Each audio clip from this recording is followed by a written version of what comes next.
Philippine Intensive Camp ay idinaos sa 10 mga churches sa 4 na mga rehiyon mula sa ika-23 ng buwan. Pinanghawakan ng bawat church ang kanilang tiyak na misyon para sa aplikasyon nito. Nag-iiba na ang paradigm ng evangelism training. Sa hinaharap, paghihiwalayan ng evangelism movement ang intensive training sa 3 antas at tutulungan maganap ng praktikal ang evangelism movement sa field. Ang RU ay lumipat na sa bagong campus nito at sa bago nilang pasimula, nagsisilbi ito bilang isang center ng pagsasanay para sa susunod na henerasyon ng mga evangelism leader. Naihalal sina Reverend So Gung Sok at Reverend Kim Moon Bok bilang mga bagong moderator at vice moderator ng Reformed General Assembly. Magko-co-host ang RUTC Broadcasting Station sa Nobyembre 11 sa loob ng 2 araw ng isang World Media Forum kasama ng Dayu TV, isang French satellite broadcast, upang pag-usapan ang posibleng papel ng media sa panahon ng espiritual na labanan. Mabuhay, ito ang RUTC News, Pilipinas.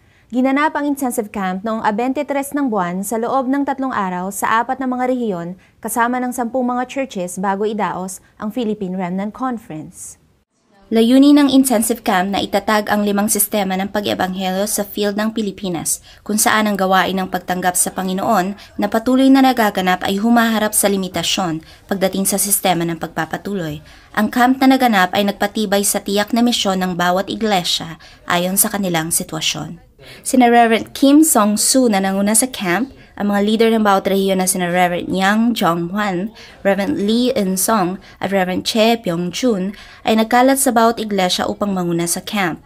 Bawat gabi sila ay nagkatipon upang panghawakan ng tiyak na misyon na nakaayon sa bawat iglesia. Natiyak ng Antioch Church ang 7 golden fields, kasama na ang college region, residential areas at mga rehiyon na malapit sa kanila. Nagtakda ang church ng isang rehiyon na pagtutuunan nila ng pansin at kung saan magtatatag ng sistema para sa disipulo. Matapos nito, pinanghawakan nila ang misyon upang ganapin ang intensive camp. Pinili ng One Love Church ang isang paaralan na may 10,000 mga estudyante bilang golden field kung saan nagtatrabaho ang isang church member bilang guro. Pinanghawakan nila ang misyon upang simulan ng camp na magtatatag ng sistema ng disipulo. Ang Angeles Emmanuel Church naman na tumatanggap ng sagot ng Remnant Ministry at ng pagkalooban ng barangay captain ng lokasyon upang magkaroon ng extended Sunday School ay tumanggap ng misyon upang bukod na tipunin ang mga magulang ng mga bata na interesado sa biblical child care at may ipahayag ang mabuting balita sa kanila.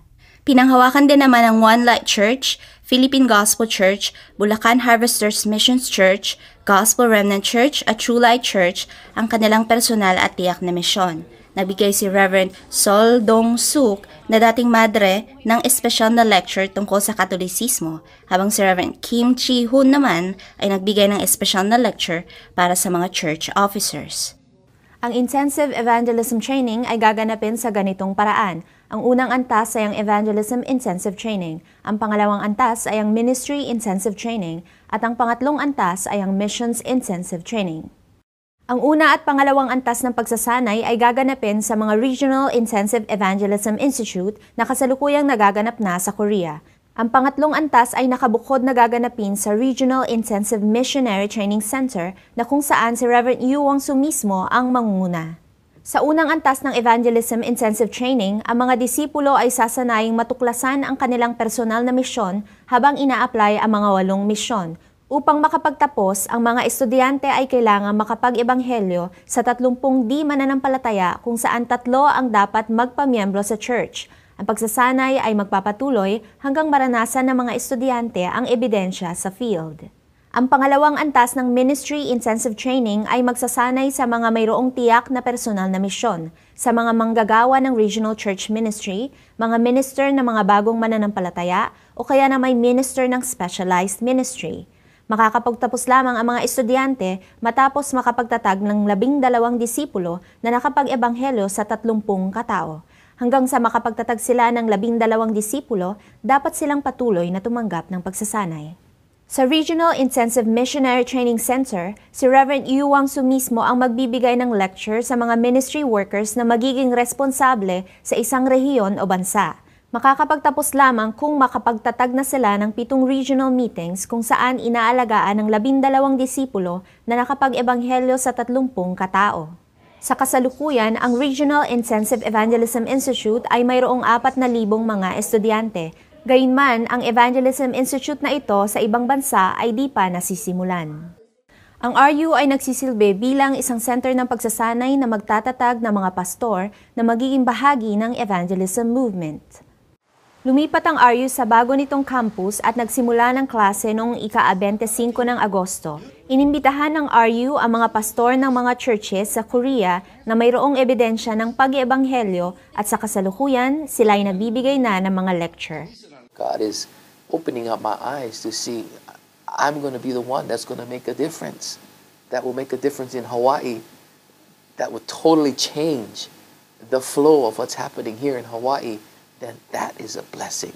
한국에서 이 흐름을 타고 있고 증거가 있는 증인들이 와서 강의하기에 편리한 요점이 있고 또 하와이 지역 자체가 다민족 배경을 가지고 있기 때문에 각 나라를 살릴 수 있는 전도 제자로 세워질 수 있는 파송하는 훈련 센터에 대한 비전을 가지고 있습니다.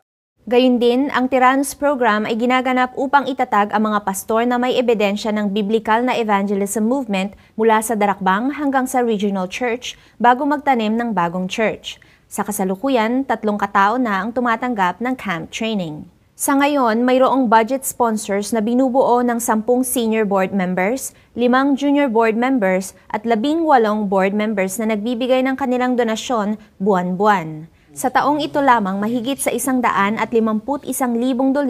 ang nagugol na salapi. Particular na si Reverend Jang Yong-hak kasama ng 14 na mga church officers ng Maranatha Missions Church na nagbigay ng kaloob na higit sa $6,000 at $600 buwan-buwan na may kabuang $330,000 sa taong ito. Ang Reformed General Assembly ay ginanap noong ika-22 ng Setyembre sa Tokpyong RUTC kung saan naihalal ang 8 katao kasama sina Reverend So Gum-sok at Reverend Kim Woon-bok. 총회 산하 모든 교회와 청대 여러분들과 함께 힘을 모아 렘넌트를 키우는 운동과 중직자를 통한 세계 복음화가 이루어지도록 일심전심 지속으로 원네스가 되도록 힘쓰겠습니다. Gayun din, mayroong 8 bagong mga opisyal na naihalal kasama sina Elder Ha Jin-guk bilang Elder Vice Moderator at Reverend Kim Han-gon bilang Sekretarya. Magko-co-host ang RUTC Broadcasting Station sa Nobyembre 11 sa loob ng 2 araw ng isang World Media Forum kasama ng Dayu TV, isang French satellite broadcast, upang mapag-usapan ang posibleng papel ng media sa panahon ng espiritual na labanan. The war that we are waging is a guerrilla war on the human mind. What we're waging is a cultural war right now on every front, in music, in literature, utilizing the media against itself. We're doing propaganda directly to awaken the wolf. Ang World Media Forum ay gaganapin upang pag-usapan ang komisyon at papel na dapat panumbalikin ng media sa panahon kung saan iniimpluwensyahan ng kapangyarihan ng kadiliman ang kaluluwa ng mga kabataan.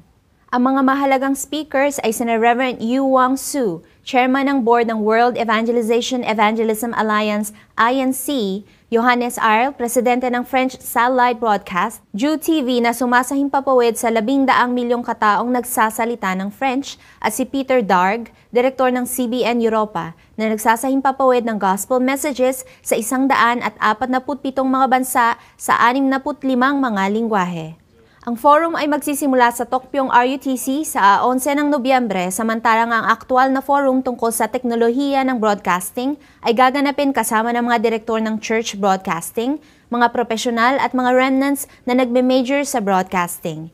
Ibabahagi ng mga profesional ang kanilang mga kaalaman. Partikular na magbibigay ng lecture si Presidente Hill na may pamagat na pag-produce ng isang gawa gamit ang isang kamera lamang.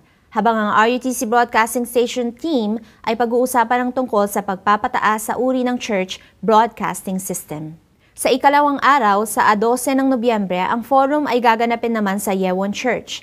Ito'y bukas sa lahat ng mga interesado sa field ng broadcasting. Sa araw na yon, magbibigay ng opening message si Reverend Yu Wang-soo at ng lecture si President Hill na pinamagatang pagmimisyon sa lahat ng mga bansa sa pamagitan ng media, habang si Director Darg ay pag-uusapan naman ng tungkol sa mga saksi ni Kristo sa daigdig ng SNS at Internet. Magkakaroon ng lodging para sa mga lalahok sa buong programang ito. Maaari rin kayo makadalo sa isang araw lamang sa 11 o sa 12. Ang forum ay libre at ang pagrehistro online ay first come, first serve. Ito ang RUTC News, Pilipinas.